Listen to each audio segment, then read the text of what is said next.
قال النبي صلى الله عليه وسلم من حج لله فلم يرفث ولم يفسق رجع كيوم ولدته أمه أو كما قال عليه الصلاة والسلام. അല്ലാഹു സുബ്ഹാനഹു വ തആല നമ്മൾ ഒരുമിച്ച് കൂടലിനെ നാളെ പരലോകത്ത് ഉപകാരപ്പെടുന്ന കർമ്മമായി സ്വീകരിക്കുമാറാകട്ടെ. നമ്മിൽ നിന്ന് മരണപ്പെട്ടു പോയ മുഴുവൻ സത്യവിശ്വാസികളുടെയും ചെറുതും വലുതുമായ സകല പാപങ്ങളും അല്ലാഹു അവന്റെ കരുണ കൊണ്ട് വിട്ടുപുറത്തു മാപ്പാക്കി കൊടുക്കുമാറാകട്ടെ. പരിശുദ്ധമായ ഹജ്ജിന്റെ മാസങ്ങളിലൂടെയാണ് നമ്മൾ കടന്നുപോയിക്കൊണ്ടിരിക്കുന്നത്. പരിശുദ്ധ റമളാൻ കഴിഞ്ഞതു മുതൽ ശവ്വാൽ മാസം തുടക്കം മുതൽ ഹജ്ജിന്റെ മാസം തുടങ്ങിക്കഴിഞ്ഞു. ശവ്വാല്, ദുൽഖഅദ്, ദുൽഹജ്ജ 10 ദിവസം വരെയാണ് ഹജ്ജിന്റെ മാസങ്ങളായി അറിയപ്പെടുന്ന ദിവസങ്ങൾ.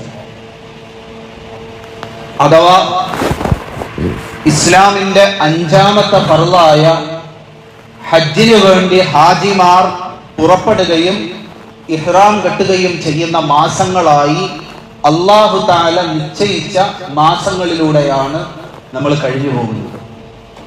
നമ്മൾ കുറെ ആളുകൾ ഹജ്ജിന് പോകുന്നതിനെ കുറിച്ച് നമ്മളോട് നമ്മളുടെ നാട്ടിൽ നിന്ന്, ബന്ധുക്കളിൽ നിന്ന്, കുടുംബക്കാരിൽ നിന്ന്, സുഹൃത്തുക്കളിൽ നിന്ന് പല ആളുകളും ഹജ്ജിന് പോകാൻ ഒരുങ്ങിക്കൊണ്ടിരിക്കുന്നു. പലരെയും നമ്മൾ യാത്രയാക്കി കഴിഞ്ഞു.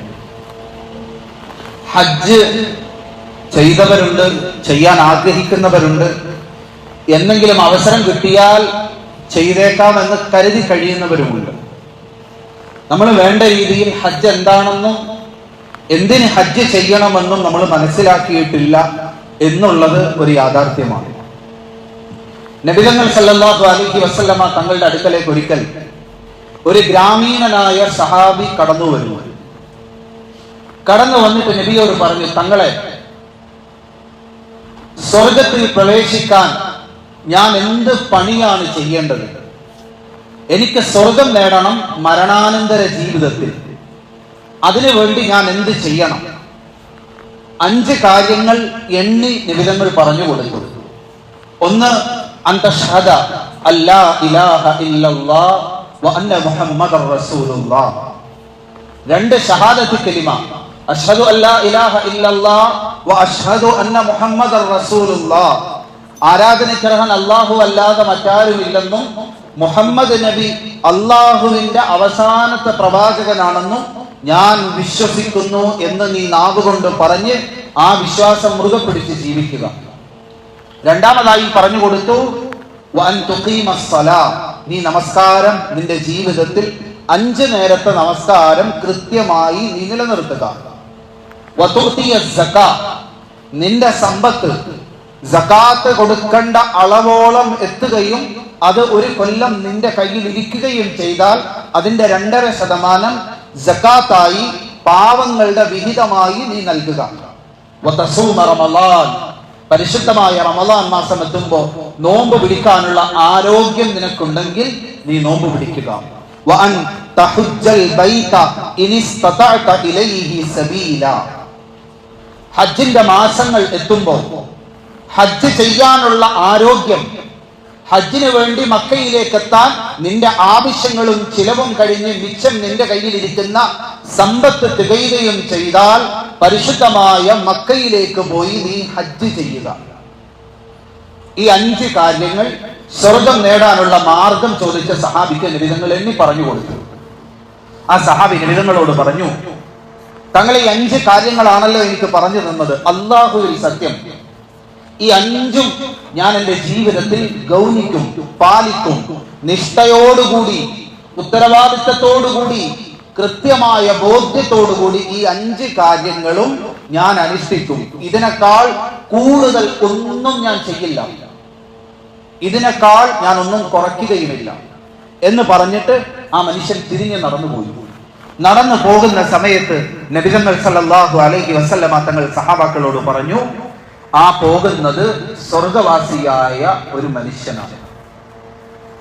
ഇസ്ലാമിന്റെ അടിസ്ഥാനം, ഇസ്ലാമിന്റെ തൂണുകൾ എന്നറിയപ്പെടുന്ന 5 കാര്യങ്ങൾ അത് ജീവിതത്തിൽ കുറയ്ക്കാതെ കൃത്യമായി പാലിക്കും, അതിനപ്പുറം ഞാൻ ഒന്നും ചെയ്യുകയില്ല എന്ന് പറഞ്ഞപ്പോ ആ മനുഷ്യനെ കുറിച്ച് സ്വർഗവാസി എന്ന് നബിതങ്ങൾ പറയണമെങ്കിൽ നമ്മൾ മനസ്സിലാക്കേണ്ട കാര്യം, ഒരു മനുഷ്യൻ സ്വർഗം നേടണമെങ്കിൽ ഈ 5 കാര്യങ്ങളും അവന്റെ ജീവിതത്തിൽ അവൻ പാലിച്ചിരിക്കണം.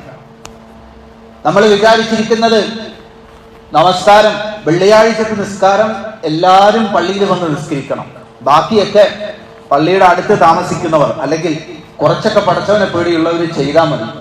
നോമ്പ് പിന്നെ എല്ലാവരും പിടിക്കും. സക്കാത്ത് അതിസമ്പന്നരായ ആളുകളാണ് കൊടുക്കേണ്ടത്. ഹജ്ജ് അതിനേക്കാൾ സമ്പന്നരായ 10-60 വയസ്സ് പ്രായം കഴിഞ്ഞ റിട്ടയർഡായ ഇനി ജീവിതത്തിൽ ഒന്നും ചെയ്യാനില്ലാത്ത ആളുകൾ മാത്രം ചെയ്യേണ്ട പണിയാണ് എന്നാണ് നമ്മൾ ഹജ്ജിനെ കുറിച്ച് മനസ്സിലാക്കിയിരിക്കുന്നതെങ്കിൽ, സ്വർഗം നേടാൻ ഈ 5 കാര്യങ്ങളും, ഒരു മനുഷ്യന് ആരോഗ്യവും സമ്പത്തും പരിശുദ്ധമായ മക്കയിലേക്ക് പോയി ഹജ്ജ് ചെയ്തിട്ട് തിരിച്ചു വരാനുള്ള ആരോഗ്യവും സമ്പത്തും അവനുണ്ടെങ്കിൽ ആ മനുഷ്യന് സ്വർഗത്തിൽ പ്രവേശിക്കണമെങ്കിൽ, അള്ളാഹുവിനോടുള്ള കടമകൾ പൂർത്തിയാകണമെങ്കിൽ ഹജ്ജ് അവൻ ചെയ്യൽ നിർബന്ധമാണ്. ഹജ്ജിന് പോകാനുള്ള കഴിവുണ്ടായിട്ടും ഹജ്ജ് ചെയ്യാതെയാണ് ഒരു മനുഷ്യൻ മരണപ്പെട്ടു പോകുന്നതെങ്കിൽ അവൻ അള്ളാഹുവിന്റെ മുമ്പിൽ പാപിയാകുമെന്ന് യാതൊരു സംശയത്തിനും ഇടയില്ലാത്ത വിധം പരിശുദ്ധ ഖുർആൻ നബിതങ്ങൾ സല്ലല്ലാഹു അലൈഹി വസല്ലമ തങ്ങൾ നമ്മളെ പഠിപ്പിച്ചതാണ്. ഇസ്ലാമിക ലോകത്ത് ആ വിഷയത്തിൽ രണ്ടാമതൊരു അഭിപ്രായമില്ല. ഹജ്ജ് ചെയ്യാൻ കഴിവുള്ളവൻ ചെയ്യാതെ മരിക്കുകയാണെങ്കിൽ അവൻ പാപിയായിട്ടാണ് മരിക്കുന്നത്. അള്ളാഹുവിന്റെ മുമ്പിൽ സമാധാനം പറയേണ്ടി വരും. കഴിവുണ്ടായിട്ടും ജീവിതത്തിൽ നിന്ന് അവൻ ഉപേക്ഷിച്ച ഹജ്ജ് അവന്റെ സ്വർഗപ്രവേശനത്തിന് തടസ്സമാകുമെന്ന് പരിശുദ്ധ ഖുർആനും നബിതങ്ങൾ സല്ലല്ലാഹു അലൈഹി വസല്ലമ തങ്ങളും നമ്മളോട് പറഞ്ഞു വെക്കുകയാണ്. അല്ലാഹു തആല മുസ്ലിമീങ്ങളുടെ മേൽ അവസാനം നിർബന്ധമാക്കിയ അമലുകളിൽ പെട്ടതാണ് പരിശുദ്ധമായ ഹജ്ജിന്റെ അമൽ. ഒരു മനുഷ്യന്റെ ഇസ്ലാമിന്റെ പൂർത്തീകരണം, ഒരു മനുഷ്യന്റെ അള്ളാഹുവിനോടുള്ള അനുസരണയുടെ, വിധേയത്വത്തിന്റെ, കടപ്പാടിന്റെ ഏറ്റവും അവസാനത്തെ അമൽ, ഏറ്റവും അവസാനത്തെ രൂപം അതാണ് പരിശുദ്ധമായ ഹജ്ജിന്റെ അമൽ. അള്ളാഹുവിന്റെ റസൂൽ സല്ലല്ലാഹു അലൈഹി വസല്ലമ തങ്ങൾ പോലും ഈ ലോകത്ത് നിന്ന് മരണപ്പെടുന്നതിനു മുമ്പ് അവസാനമായി ചെയ്ത വലിയ അമൽ പരിശുദ്ധമായ ഹജ്ജിന്റെ അമലാണ്. ഖുദൂ അന്നി മനാസികകും ഫഇലാ അൽഖാകും ബഅദ ആമി ഹാദാ. ഞാൻ അടുത്ത വർഷം നിങ്ങളുടെ കൂട്ടത്തിൽ കാണുകയില്ല. എന്റെ മരണം അടുത്തിരിക്കുന്നു. എന്റെ മരണത്തെക്കുറിച്ച് എന്റെ സൃഷ്ടാവ് എനിക്ക് വ്യക്തമായ മുന്നറിയിപ്പും ബോധ്യവും നൽകിയിരിക്കുന്നു. ഞാനിതാ ഹജ്ജിന് പുറപ്പെടുകയാണ്. ഹജ്ജ് ചെയ്യാതെയാണ് മരണപ്പെട്ടു പോകുന്നതെങ്കിൽ ഇസ്ലാമിന്റെ കർമ്മങ്ങൾ പൂർത്തീകരിക്കാത്തവരായി നമ്മൾ ഈ ലോകത്ത് നിന്ന് മരണപ്പെട്ടു പോകേണ്ടി വരും. അതുകൊണ്ട് ഒരു മനുഷ്യന് ഹജ്ജ് ചെയ്യാൻ ജീവിതകാലത്ത് ഭാഗ്യം കിട്ടിയെങ്കിൽ അവൻ മഹാഭാഗ്യവാനാണ് എന്ന് അള്ളാഹുവിന്റെ റസൂൽ സല്ലല്ലാഹു അലൈഹി വസല്ലമ തങ്ങൾ നമ്മളെ പഠിപ്പിക്കുകയാണ്. ഹജ്ജിന്റെ ലക്ഷ്യങ്ങളും ഉദ്ദേശങ്ങളും ഒക്കെ നമുക്ക് അടുത്ത ആഴ്ചയിൽ പറയാം. ഹജ്ജിന്റെ പ്രാധാന്യം എന്താണ് എന്ന് നമ്മൾ കുറഞ്ഞ പക്ഷം മനസ്സിലാക്കിയിരിക്കണം. ആർക്കാണ് ഹജ്ജ് നിർബന്ധമാകുന്നത്? നമ്മളൊക്കെ വിചാരിച്ചു വെച്ചിരിക്കുന്നത് ഹജ്ജ് നിർബന്ധമാകുന്ന പ്രായം 40 കഴിഞ്ഞിട്ടാണ് എന്നാണ്, അല്ലെങ്കിൽ 50 കഴിഞ്ഞിട്ടാണ് എന്നാണ്. ഹജ്ജ് നിർബന്ധമാകാൻ പരിശുദ്ധ ഇസ്ലാമിൽ 2 നിബന്ധനയെ അടിസ്ഥാനപരമായിട്ടുള്ളൂ. ഒന്ന്, ഹജ്ജ് ചെയ്യാനുള്ള കഴിവുണ്ടായിരിക്കണം. കഴിവ് എന്ന് പറഞ്ഞാൽ ആരോഗ്യം. മക്കയിലേക്ക് പോയി തിരിച്ചു വരാനും ആ തിരിച്ചു വരുന്ന കാലയളവിൽ തന്റെ ചിലവിൽ കഴിയുന്ന ആളുകൾക്ക് ജീവിക്കാനും ആവശ്യമായ സമ്പാദ്യം അവന്റെ കയ്യിൽ അവന്റെ ചിലവ് കഴിഞ്ഞ് മിച്ചമുണ്ടായിരിക്കണം. അവന്റെ ചിലവ് കഴിഞ്ഞിട്ട് മിച്ചമുണ്ടായിരിക്കണം. ചിലവ് എന്ന് പറഞ്ഞാല് 10 കൊല്ലത്തിന് ശേഷം മകളെ കെട്ടിക്കാൻ വെച്ചിരിക്കുന്ന കാശ് ചിലവിൽ പെടൂല. 15 കൊല്ലത്തിന് ശേഷം വീട് പുതുക്കി പണിക്കാൻ വെച്ചിരിക്കുന്ന കാശ് ചിലവിൽ പെടൂല. അവന്റെ നിത്യേനയുള്ള ചിലവ്, അവൻ പോയി മടങ്ങി വരുന്നത് വരെ അവന്റെ വീട്ടുകാർക്ക് ജീവിക്കാൻ ആവശ്യമായ ചിലവിനുള്ള സമ്പത്ത് കയ്യിലുണ്ടായിരിക്കുകയും അവന് ഹജ്ജിന്റെ യാത്രയുമായി ബന്ധപ്പെട്ട് എത്ര രൂപയാണോ ചിലവിന് ആവശ്യമാകുന്നത് ആ കാശും ഒരാളുടെ കയ്യിൽ സാധാരണ ചിലവ് കഴിഞ്ഞ് മിച്ചമിരുന്നാൽ ഹജ്ജിന്റെ സമയമായാൽ അവന് ഹജ്ജ് നിർബന്ധമാകും. രണ്ടാമത്തത് പ്രായമാണ്. പ്രായം 40 വയസ്സല്ല, 50 വയസ്സല്ല, അല്ലെങ്കിൽ 60 വയസ്സല്ല, അല്ലെങ്കിൽ റിട്ടയർമെന്റ് കഴിഞ്ഞിട്ടുള്ള പ്രായമല്ല, അല്ലെങ്കിൽ ജീവിതത്തിൽ ചെയ്യാനുള്ളതെല്ലാം ചെയ്തു തീർത്ത് ഇനി ഒരു പണിയും ചെയ്യാൻ പറ്റാത്ത അവസ്ഥയിലേക്ക് എത്തിയവനല്ല. ഹജ്ജ് നിർബന്ധമാകുന്ന പ്രായം പ്രായപൂർത്തി ആകലാണ്. പ്രായപൂർത്തി ആകലാണ്. ഇസ്ലാമിന്റെ നിയമപ്രകാരം 15 വയസ്സ് കഴിഞ്ഞവർ, ഒരാൾക്ക് 15 വയസ്സ് കഴിഞ്ഞു 20 വയസ്സായി എന്ന് വിചാരിക്കുക. 20 വയസ്സായ ഒരു മനുഷ്യനെ സംബന്ധിച്ചിടത്തോളം അവന് ഹജ്ജിന് പോകാനുള്ള സാമ്പത്തികവും ആരോഗ്യവുമായ എല്ലാ നിബന്ധനകളും ഒത്തുവന്നാൽ അവന്റെ മേൽ ഹജ്ജ് നിർബന്ധമാണ്.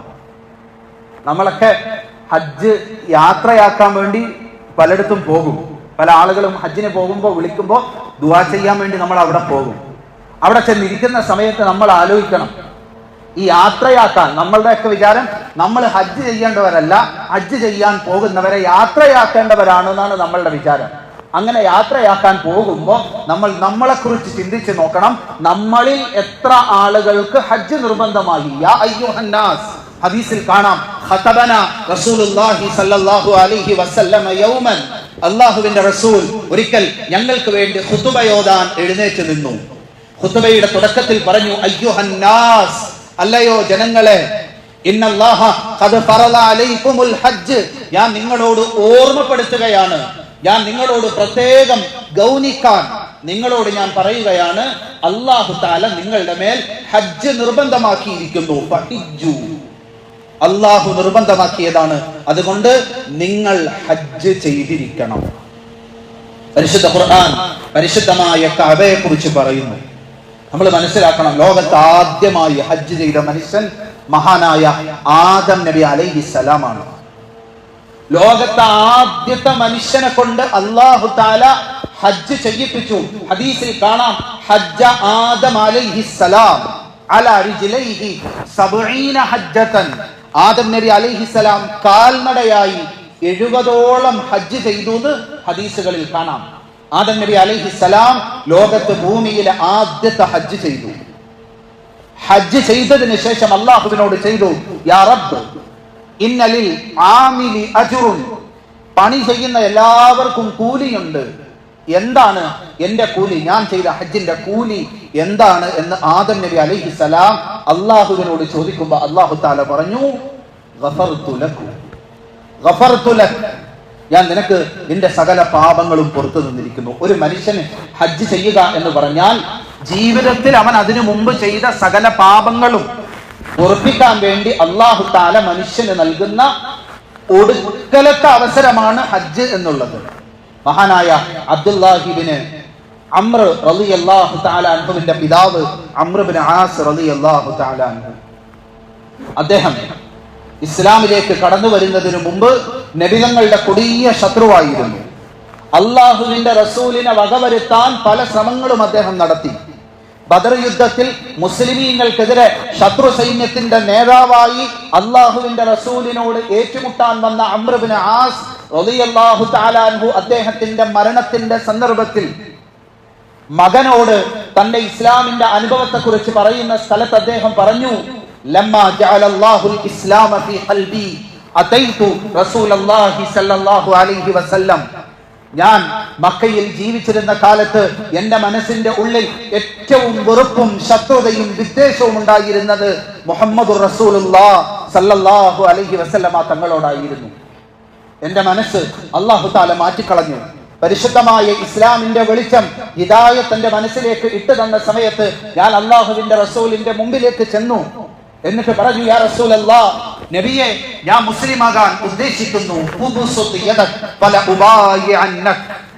തങ്ങളുടെ കൈയൊന്ന് നീട്ടണം, ആ കൈയിലേക്ക് പിടിച്ച് ഞാൻ ഇസ്ലാം സ്വീകരിക്കട്ടെ. അല്ലാഹുവിന്റെ റസൂൽ കൈ നീട്ടി. ഞാൻ എന്റെ കൈ തിരിച്ചു വലിച്ചു. നബിതങ്ങൾ ചോദിച്ചു, മാലക യാ അംർ, അംറെ എന്തു പറ്റി? നബിതങ്ങളോട് ഞാൻ പറഞ്ഞു, ഉരീദു അൻ അഷ്തരിക, ഞാനൊരു നിബന്ധന, ഞാൻ മുസ്ലിം ആകണമെങ്കിൽ ഞാനൊരു നിബന്ധന അങ്ങയുടെ മുമ്പിൽ വെക്കാൻ ആഗ്രഹിക്കുന്നു. എന്താ നിന്റെ നിബന്ധന? അദ്ദേഹം പറഞ്ഞു, നബിയെ, ഞാൻ ഇങ്ങോട്ട് വരുന്നത് വരെ, ഞാൻ മുസ്ലിം ആകാൻ തീരുമാനിച്ച് ഇങ്ങോട്ട് വരുന്നത് വരെ എന്റെ മനസ്സിലെ ഏറ്റവും മോശപ്പെട്ട മനുഷ്യൻ നിങ്ങളായിരുന്നു. എന്റെ മനസ്സിൽ ഏറ്റവും മോശപ്പെട്ട ആശയം ഇസ്ലാമിന്റെ ആശയമായിരുന്നു. ഞാൻ എന്റെ ജീവിതത്തിൽ ഏറ്റവും വെറുത്തിരുന്നത് മുഹമ്മദിനെയും മുഹമ്മദ് പഠിപ്പിച്ച അള്ളാഹുവിനെയുമായിരുന്നു. എന്റെ ജീവിതത്തിൽ എന്റെ മനസ്സിൽ ഞാൻ ഒരുക്കിയ വെറുപ്പിന്റെ പേരിൽ ഞാൻ അള്ളാഹുവിനെ കുറിച്ചും തങ്ങളെ കുറിച്ചും ഇസ്ലാമിനെ കുറിച്ചും ഖുർആനിനെ കുറിച്ചും ഞാൻ അനാവശ്യമായ വളരെ മോശമായ പലതും എന്റെ നാവ് കൊണ്ട് പറയുകയും ഹൃദയം കൊണ്ട് ചിന്തിക്കുകയും ചെയ്തു കൂട്ടുകയും ചെയ്തിട്ടുണ്ട്.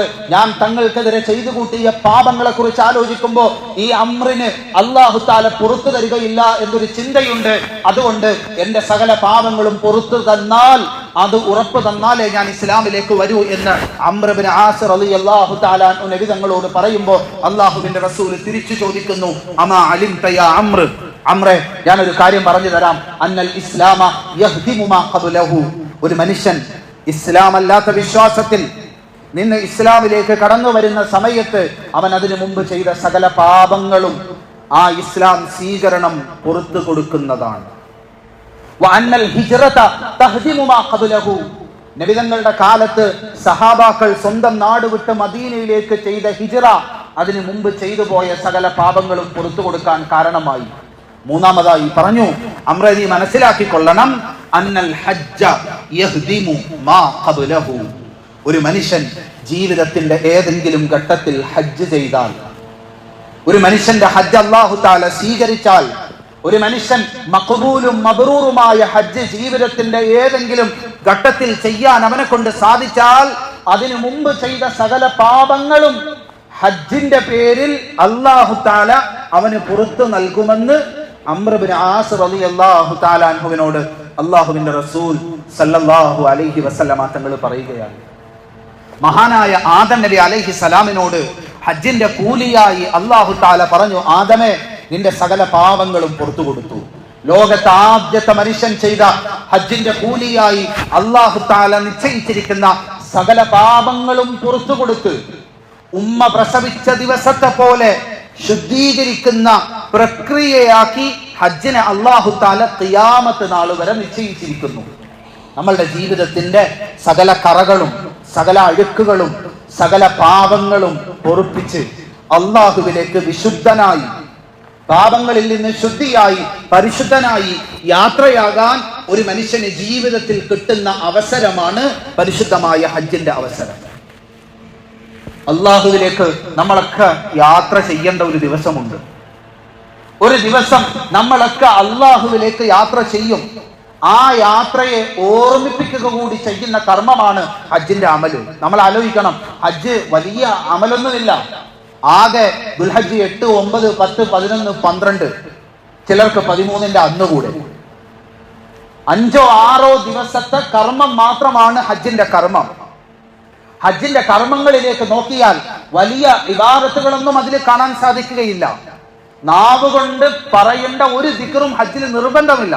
ചെയ്യൽ സുന്നത്താണ്, നിർബന്ധമില്ല. ഒരു മനുഷ്യൻ കഅബയുടെ ചുറ്റും 7 പ്രാവശ്യം നടന്നു. സഫയിൽ നിന്ന് മറുവയിലേക്കും മറുവയിൽ നിന്ന് സഫയിലേക്കുമായി 7 പ്രാവശ്യം ഒരു മനുഷ്യൻ നടന്നു.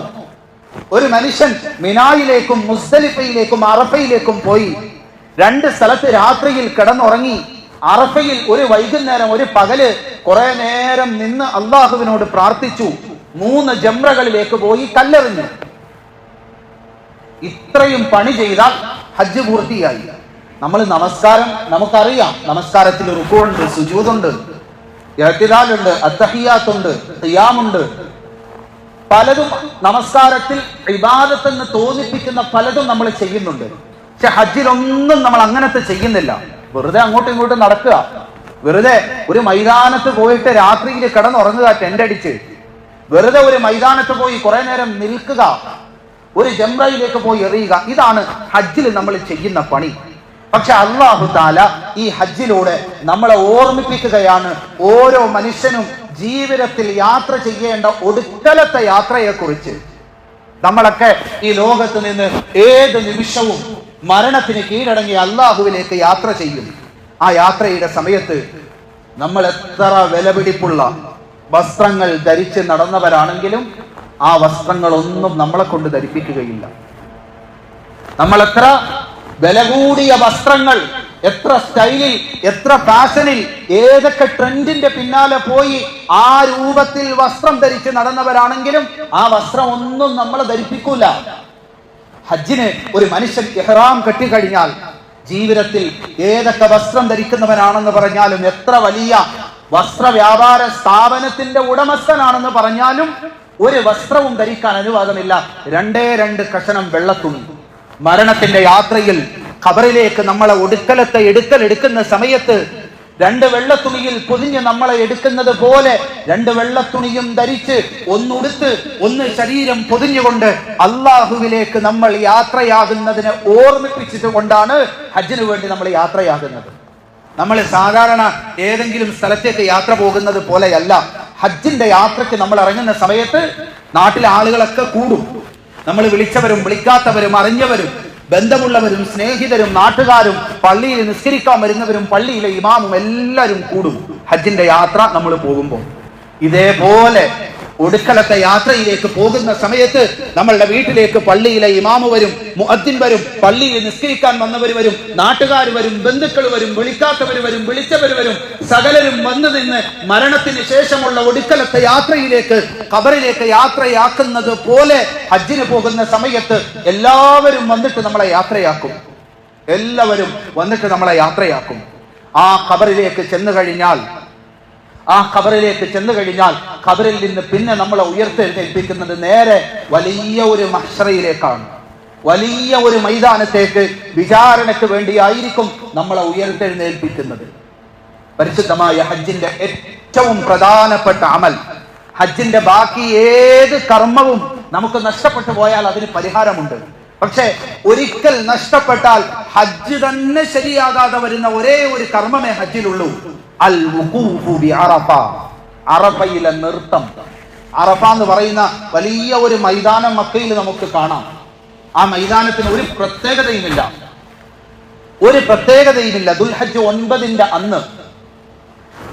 9 അന്ന് മുഴുവൻ മനുഷ്യരും ലോകത്തിന്റെ ഏതൊക്കെ ഭാഗങ്ങളിൽ നിന്ന് ഹജ്ജിന് വന്നവരുണ്ടോ അവര് മുഴുവൻ ആ മൈതാനത്ത് വന്ന് ഒരു സെക്കൻഡെങ്കിലും അവിടെ നിന്നാലേ ഹജ്ജ് ശരിയാകൂ. ബാക്കി തവാഫ് പോയാൽ പരിഹാരമുണ്ട്, സഅയ് പോയാൽ പരിഹാരമുണ്ട്, ജംറയിലെ ഏറ്, മിന, മുസ്ദലിഫ ഇതെല്ലാം പരിഹാരമുണ്ട്. പക്ഷെ അറഫയിൽ ദുൽഹജ്ജ് 9 അന്ന് സകല മനുഷ്യരും ഒരുമിച്ച് കൂടി നിൽക്കേണ്ട ഒരു നൃത്തമുണ്ട്. ആ നൃത്തം ഏതെങ്കിലും ഒരു ഹാജിക്ക് നഷ്ടപ്പെട്ടു പോയാൽ അവന്റെ ഹജ്ജ് ശരിയാവില്ല. അടുത്ത വർഷം ഒന്നുകൂടെ ഹജ്ജ് ചെയ്യണം. അപ്പം വലിയ അമലൊന്നും അല്ല, വെറുതെ ആ മൈതാനത്ത് പോയി നിൽക്കുക. അതല്ലാത്ത ഒരു ദിവസവും ആ സ്ഥലത്തിന് ഒരു പ്രത്യേകതയുമില്ല. മുഴുവൻ മനുഷ്യരും, ലോകത്തിന്റെ 30 ലക്ഷം ആളുകൾ, 50 ലക്ഷം മനുഷ്യർ ഹജ്ജിന് വന്നിട്ടുണ്ടെങ്കിൽ ഈ 50 ലക്ഷം മനുഷ്യരും ഒരുമിച്ച് കൂടണം ആ സ്ഥലത്ത്. ഹജ്ജിന്റെ യാത്ര നമ്മളെ ഓർമ്മിപ്പിക്കുകയാണ് ഖിയാമത്ത് വരെ ലോകത്തിന്റെ ആരംഭം മുതൽ ഭൂമിയിലേക്ക് ജനിച്ച സകല മനുഷ്യരെയും ഒരുമിച്ച് കൂട്ടി നിർത്തി അള്ളാഹുവിന്റെ മുമ്പിൽ നമ്മളുടെ കർമ്മങ്ങളുടെ വിചാരണ കൃത്യമായി നൽകേണ്ട മഹ്ശറയെ ഓർമ്മിപ്പിക്കുകയാണ് ഹജ്ജ് എന്നുള്ളത്. നമ്മൾ മനസ്സിലാക്കണം, ഹജ്ജിന്റെ അമല് എന്നുള്ളത് നമ്മുടെ ഒടുക്കലത്തെ യാത്രയെ അല്ലാഹു തആല ഓർമ്മിപ്പിക്കുന്ന ഏറ്റവും വലിയ അമലാണ്. നമ്മളുടെ ഒടുക്കലത്തെ യാത്രയ്ക്ക് വേണ്ടി വിശുദ്ധനായി, പാപങ്ങൾ നിന്ന് ശുദ്ധിയായി ഒരുങ്ങി നിൽക്കാൻ വേണ്ടി അല്ലാഹു തആല നമുക്ക് ജീവിതത്തിൽ നൽകുന്ന ഏറ്റവും വലിയ അവസരം കൂടിയാണ് പരിശുദ്ധമായ ഹജ്ജിന്റെ അമൽ. നമ്മൾ മനസ്സിലാക്കേണ്ട കാര്യം, ഞാൻ പറഞ്ഞു വന്നത് ഹജ്ജ് ആർക്കാണ് നിർബന്ധമാകുന്നത് എന്നതാണ്. ഹജ്ജ് നിർബന്ധമാകുന്നതിനെ കുറിച്ച് നമ്മൾ പറഞ്ഞു. പ്രായപൂർത്തിയായ ഹജ്ജിന് പോകാൻ ആവശ്യമായ സമ്പത്ത് ഇന്നത് കൂടിക്കൊണ്ടിരിക്കുകയാണ്. നബിതങ്ങൾ പറഞ്ഞു, നിങ്ങൾ ഹജ്ജ് ചെയ്യണം. ഒരു കാലം വരും ഹജ്ജ് ചെയ്യാൻ നിങ്ങൾ ആഗ്രഹിച്ചാലും നിങ്ങളെ കൊണ്ട് സാധിക്കാത്ത രീതിയിൽ ഹജ്ജ് പോലും കച്ചവടമായി എടുക്കുന്ന ഏജന്റുകൾ, രാഷ്ട്രീയക്കാർ, ദല്ലാളുമാർ, ഭരണാധികാരികൾ അവര് ഹജ്ജിന്റെ യാത്രയുടെ ചെലവ് കൂട്ടി ആഗ്രഹിക്കുന്നവർക്ക് ചെയ്യാൻ പറ്റാത്ത അവസ്ഥയിൽ ഗവൺമെന്റിൽ പോലും പോകണമെങ്കിൽ 7-8 ലക്ഷം രൂപ ആവശ്യമായ അവസ്ഥയിലേക്ക് സാധാരണ ആഗ്രഹിക്കുന്നവർക്ക് ഹജ്ജ് ചെയ്യാൻ പറ്റാത്ത കോലത്തിലേക്ക് ഇന്ന് ആയിക്കൊണ്ടിരിക്കുകയാണ്. ഖിയാമത്തിന് മുമ്പ് ഇത് കൂടുമെന്ന് നബിതങ്ങൾ പറഞ്ഞു. ഹദീസിൽ കാണാം, ആരെങ്കിലും ഹജ്ജ് ചെയ്താൽ, മൻ ഹജ്ജ ലില്ലാ, ആരെങ്കിലും ഹജ്ജ് ചെയ്താൽ ഫലം യർഫുത്, അവൻ ലൈംഗികമായ പാപങ്ങളൊന്നും ഹജ്ജിന്റെ ഇടയിൽ ചെയ്തില്ല. വലം യഫ്സുഖ്, നാവ് കൊണ്ടുള്ള പാപങ്ങളും അവൻ ഹജ്ജിന്റെ ഇടയിൽ ചെയ്തില്ലെങ്കിൽ റജഅ കയൗമി വലദത്ഹു ഉമ്മുഹു, ഉമ്മ പ്രസവിച്ച ദിവസത്തെ പോലെ ആയിരിക്കും മടങ്ങി വരുന്നത്. ഉമ്മ പ്രസവിച്ച ദിവസം എന്ന് പറഞ്ഞാൽ പാപങ്ങളില്ലാത്തതെന്നാണ് നബിതങ്ങൾ ഉദ്ദേശിച്ചത്. പക്ഷെ ഇന്ന് ഉമ്മ പ്രസവിച്ച ദിവസത്തെ പോലെ പോക്കറ്റ് കാലിയാകുന്ന രീതിയിൽ തിരിച്ചു വരുമെന്ന് അർത്ഥം വെക്കേണ്ട രീതിയിൽ ഈ ഏജന്റുമാരും ദല്ലാളുമാരും രാഷ്ട്രീയക്കാരും ഏതിനെയും കച്ചവട താല്പര്യത്തിലോടുകൂടി കച്ചവടത്തിന്റെ കണ്ണോടുകൂടി മാത്രം കാണുന്ന ചില മനുഷ്യരും കൂടി ചേർന്ന് എത്തിക്കുന്ന അവസ്ഥയിലേക്ക് നമ്മൾ എത്തി. നബിതങ്ങൾ പറഞ്ഞു, മൻ അറാദൽ ഹജ്ജ, ആരെങ്കിലും ഹജ്ജ് ഉദ്ദേശിക്കുന്നെങ്കിൽ ഫല്യതഅജ്ജൽ, പെട്ടെന്ന് അവൻ ചെയ്തു കൊള്ളണം. ഫഇന്നഹു ഖദ് യംരിദുൽ മരീദ്, ഏത് സമയത്താണ് രോഗിയാകുന്നതെന്ന് പറയാൻ സാധിക്കുകയില്ല. 20 വയസ്സുള്ളവൻ 25 വയസ്സുള്ളവൻ ഹജ്ജ് ചെയ്യാൻ ഈ പ്രാവശ്യം കഴിവുണ്ടായിരുന്നു. പക്ഷെ അടുത്ത പ്രാവശ്യം ഹജ്ജിന്റെ സമയമാകുമ്പോൾ ക്യാൻസർ പോലത്തെ മാരകമായ രോഗങ്ങൾ പിടിച്ച് ഏതെങ്കിലും അപകടങ്ങളിൽ, വാഹനാപകടങ്ങളിൽ പെട്ട് കിടക്കയിൽ നിന്ന് എഴുന്നേൽക്കാൻ പറ്റാത്ത അവസ്ഥയിൽ കടന്നു പോകുന്ന 100 കണക്കിന് മനുഷ്യരെ ദിനേന കാണുന്നവരാണ് നമ്മൾ ഇന്നത്തെ കാലത്ത്. അന്ന് അങ്ങനെ ഇല്ലായിരുന്നു. നബിതങ്ങൾ ഇത് പറയുന്ന കാലത്ത് അങ്ങനെ ഇല്ലായിരുന്നു. പക്ഷെ നമ്മൾ ഇന്ന് കണ്ടുകൊണ്ടിരിക്കുകയാണ്.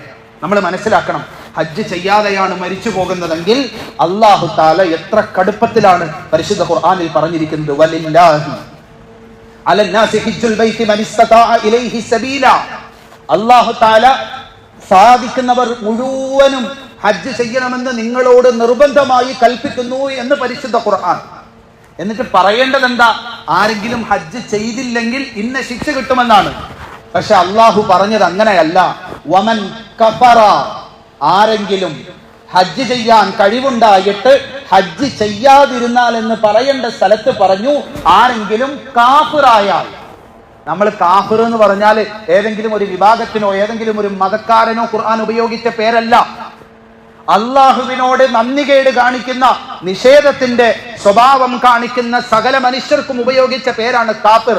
ആരെങ്കിലും ഹജ്ജ് ചെയ്യാൻ കഴിവുണ്ടായിട്ട് ചെയ്യാതിരുന്ന് കാഫിറായി പോയാൽ അള്ളാഹുവിന് നിന്റെ ഒന്നും ഹജ്ജ് കൊണ്ട് ഒന്നും കൂടുതൽ കിട്ടാൻ പോകുന്നില്ല എന്ന് അല്ലാഹു തആല നമ്മളോട് പറയുകയാണ്. നമ്മളുടെ ഒടുക്കലത്തെ യാത്രയെക്കുറിച്ച് നമ്മൾ പറഞ്ഞു.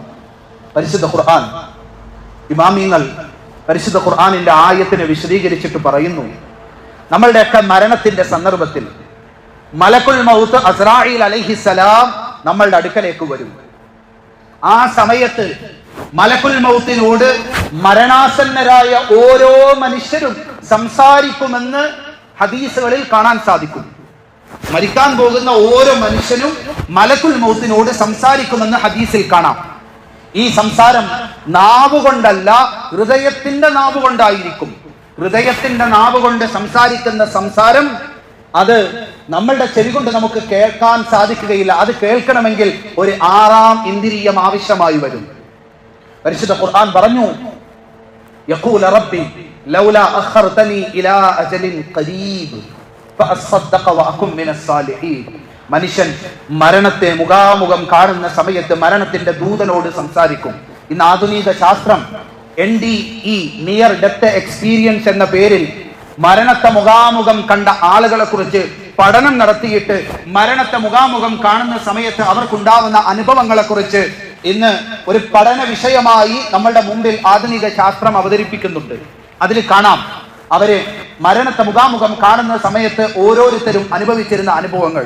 ഈ സാധാരണ ഒരിക്കലും ജീവിതത്തിലേക്ക് തിരിച്ചു വരികയില്ല എന്ന് ഡോക്ടർമാര് വിധി എഴുതി കോമയിലേക്ക് പോയി, എന്നാൽ അത്ഭുതകരമായി തിരിച്ച് ജീവിതത്തിലേക്ക് വന്ന മനുഷ്യർ പലരുമുണ്ട്. അവരിൽ പഠനം നടത്തിയിട്ട് നിയർ ഡെത്ത് എക്സ്പീരിയൻസ് എന്ന രീതിയിൽ അവര് മരണം ആസന്നമാകുന്ന സമയത്ത് അല്ലെങ്കിൽ മരണത്തെ മുഖാമുഖം കണ്ട സമയത്ത് അവരുടെ അനുഭവങ്ങളെ കുറിച്ച് രേഖപ്പെടുത്തിയിട്ടുണ്ട്. അതിൽ കാണാം അവര് പ്രകാശങ്ങൾ കാണും, അവര് ചെവി കൊണ്ട് കേൾക്കാൻ സാധിക്കാത്ത പലതും അവർ ആ സമയത്ത് കേൾക്കുമെന്നൊക്കെ ആ റിപ്പോർട്ടുകളിൽ കാണാം. എന്താണെങ്കിലും ഹദീസുകളിൽ നബിതങ്ങൾ പഠിപ്പിച്ചു, മരണത്തിന്റെ മാലാഖയോട് ഹൃദയത്തിന്റെ നാവ് കൊണ്ട് ഓരോ മനുഷ്യരും സംസാരിക്കും. ആ സംസാരം നമ്മളുടെ ചെവി കൊണ്ട് കേൾക്കാൻ സാധിക്കുകയില്ല. ഒരു 6ാം ഇന്ദ്രിയം ആവശ്യമായി വരും അത് കേൾക്കണമെങ്കിൽ.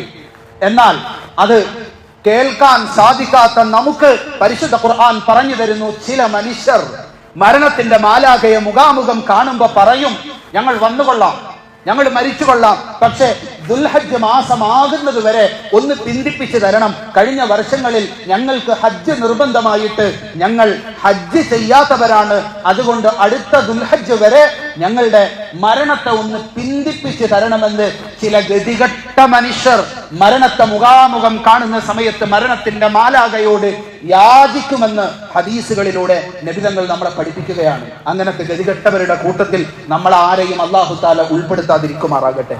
ആ സമയത്ത് ആ മലക്ക് തിരിച്ചു പറയും, വലൻ യുഅഖിറല്ലാഹു നഫ്സൻ ഇദാ ജാഅ അജലുഹാ. ദുൽഹജ്ജ് മാസം വരെ എന്നല്ല, ഒരു സെക്കൻഡ് പോലും നിന്റെ ആയുസ്സിനെ പിന്തിപ്പിക്കാൻ നിന്റെ സൃഷ്ടാവായ ദൈവം എനിക്ക് അനുവാദം തന്നിട്ടില്ല. കഴിഞ്ഞ വർഷങ്ങളിൽ നിനക്ക് ആരോഗ്യമുണ്ടായിരുന്ന സമയത്ത് വേണമെങ്കിൽ ഹജ്ജ് നീ ചെയ്യണമായിരുന്നു, ഇനി നിനക്ക് അതിന് സാധിക്കുകയില്ല എന്ന് പറഞ്ഞ് മലക്കുൽ മൗത്ത് റൂഹിനെ പിടിച്ചുകൊണ്ട് പോകുമെന്ന് ഹദീസുകളിലൂടെ പ്രവാചകൻ സല്ലല്ലാഹു അലൈഹി വസല്ലമ തങ്ങൾ നമ്മളെ പഠിപ്പിച്ചു. എങ്കിൽ ഹജ്ജ് ചെയ്യാത്തതിന്റെ പേരിൽ അള്ളാഹുവിന്റെ മുമ്പിൽ പാപിയായി തലകുനിച്ച് നിൽക്കേണ്ട ഗതികേട് അള്ളാഹു താല നമുക്കാർക്കും വരുത്താതിരിക്കട്ടെ. രണ്ടാമത്തെ വിഷയം പ്രവാചകൻ പഠിപ്പിച്ചു, ഹജ്ജ് ചെയ്യാൻ നിങ്ങൾ ഉദ്ദേശിക്കുന്നെങ്കിൽ പെട്ടെന്ന് നിങ്ങൾ ചെയ്തു കൊള്ളണം. കാരണം ഒരു ദിവസം നിങ്ങൾക്ക് വരാനുണ്ട്, അന്ന് പരിശുദ്ധമായ കഅബ കാണുകയില്ല നിങ്ങൾ ഹജ്ജ് ചെയ്യാൻ ഉദ്ദേശിച്ചാൽ. ആയിഷ റളിയല്ലാഹു അൻഹ പറയുന്നു, അള്ളാഹുവിന്റെ റസൂല്, ലോകത്ത് പല യുദ്ധങ്ങളും നടക്കും, പക്ഷേ പരിശുദ്ധമായ കഅബയെ ലക്ഷ്യം വെച്ച് മാത്രം നടക്കുന്ന ഒരു യുദ്ധത്തെ കുറിച്ച് പറഞ്ഞു. യഗ്സു ജയ്ഷുൻ അൽ കഅബ, ഒരു സംഘം ആളുകൾ പുറപ്പെടും പരിശുദ്ധമായ കഅബ പൊളിക്കുക എന്ന ലക്ഷ്യത്തിൽ മാത്രം. അബൂ ഹുറൈറ റളിയല്ലാഹു തആല അൻഹു പറഞ്ഞു, അല്ലാഹുവിന്റെ റസൂൽ എന്നോട് പറഞ്ഞു തന്നു, കഅബ പൊളിക്കും മിനൽ ഖബ്ശ, നീഗ്രോ വംശത്തിൽപ്പെട്ട നടക്കുന്ന സമയത്ത് കാലിന്റെ മുൻഭാഗം ചേർന്നും പിൻഭാഗം അകന്നുമിരിക്കുന്ന ഒരു മനുഷ്യൻ പരിശുദ്ധമായ കഅബ പൊളിക്കും. ആ മനുഷ്യന്റെ രൂപം ഞാൻ എന്റെ കൺമുമ്പിൽ കാണുന്നു. പരിശുദ്ധമായ കഅബയുടെ ഓരോ കല്ലുകളായി പൊളിച്ചെടുത്ത് പുഴയിലേക്ക് കൊണ്ടുപോയി എറിയുന്ന ഒരു കാലം ഖിയാമത്തിന് മുമ്പ് നിങ്ങൾക്ക് വരാനുണ്ട്. അന്ന് നിങ്ങൾ ഹജ്ജ് ചെയ്യാൻ ഉദ്ദേശിച്ചാൽ നിങ്ങൾക്ക് ഹജ്ജ് ചെയ്യാൻ സാധിക്കുകയില്ല. കാരണം കഅബ അവിടെ ഇല്ലാതെയാകുന്ന ഒരു കാലം നിങ്ങൾക്ക് വരും. അതിനു മുമ്പ് നിങ്ങൾ ഹജ്ജ് ചെയ്തു കൊള്ളുക എന്ന് പ്രവാചകൻ സല്ലല്ലാഹു അലൈഹി വസല്ലമ തങ്ങൾ നമ്മളോട് പറയുകയാണ്. അതൊക്കെ അതിവിദൂര ഭാവിയിൽ നടക്കുന്നതാണെന്ന് നമ്മൾ വിചാരിക്കണ്ട. ഇന്ന് കഅബയുടെ മുകളിൽ അയൺ ഡോം അടക്കം ലോകത്ത് ലഭിക്കാവുന്നതിൽ ഏറ്റവും വലിയ സുരക്ഷാ സംവിധാനങ്ങൾ ഒരുക്കിയിട്ട് കഅബയെ സംരക്ഷിക്കുന്നുണ്ടെങ്കിൽ ഖിയാമത്തിന്റെ അടയാളങ്ങൾ ഇതൊക്കെ സംഭവിക്കുമോ എന്ന് 10-15 കൊല്ലങ്ങൾക്ക് മുമ്പ് നമ്മൾ അത്ഭുതപ്പെട്ടിരുന്ന അടയാളങ്ങൾ ഇന്ന് നമ്മളുടെ കൺമുമ്പിൽ പകല് പോലെ വെളിവാകുന്ന രീതിയിൽ ഖിയാമത്തിന്റെ അടയാളങ്ങൾ പറഞ്ഞു തന്ന മുഹമ്മദ് മുസ്തഫ സല്ലല്ലാഹു അലൈഹി വസല്ലമ തങ്ങൾ കഅബയുടെ ഭൂതവും ഭാവിയും ഒക്കെ കൃത്യമായി മനസ്സിലാക്കിയിട്ട് നമുക്ക് പറഞ്ഞു തരികയാണ്. ഖിയാമത്തിന്റെ ഹദീസുകളിൽ കാണാം, ദജ്ജാല് മക്കയിലേക്കും മദീനയിലേക്കും വരുന്ന രംഗം. മദീനയിൽ ഉഹദ് മലയുടെ മുകളിൽ വന്നു നിന്നിട്ട് മദീന പള്ളിയെ നോക്കിയിട്ട് ദജ്ജാല് ചോദിക്കും, ലിമൻ ഹാദിഹിൽ ഖസ്റുൽ അബിയൽ, ഈ വെളുത്ത കൊട്ടാരം ആരുടേതാണ് എന്ന് ദജ്ജാല് ചോദിക്കുമെന്ന് മദീന പള്ളിയെ കുറിച്ച് അള്ളാഹുവിന്റെ റസൂല് പറയുന്ന കാലത്ത് 5-6 ഈന്തപ്പനയുടെ ഓലമേഞ്ഞ ഒരു ചെറിയ കുടിലായിരുന്നു മദീന പള്ളി. അന്ന് നബിതങ്ങൾ പറഞ്ഞു, ഉഹദ് മലയിൽ ദജ്ജാല് വന്നു നിന്നിട്ട് ചോദിക്കും, ഈ വെള്ളക്കൊട്ടാരം ആരുടേതാണ് എന്ന്.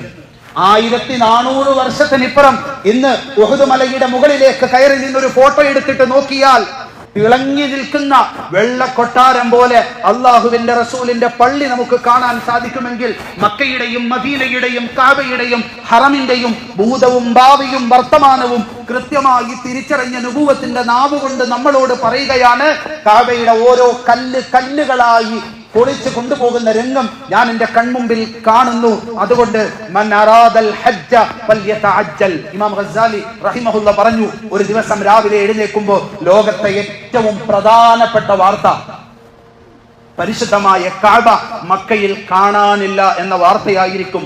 ഖിയാമത്തിന് തൊട്ടു മുമ്പ്, ഖിയാമത്തിന്റെ ഒടുക്കലത്തിലേക്ക്, അതിന്റെ അവസാനത്തിലേക്ക് അതിവേഗത്തിൽ കുതിച്ചുകൊണ്ടിരിക്കുകയാണ് നമ്മളുടെ ലോകം.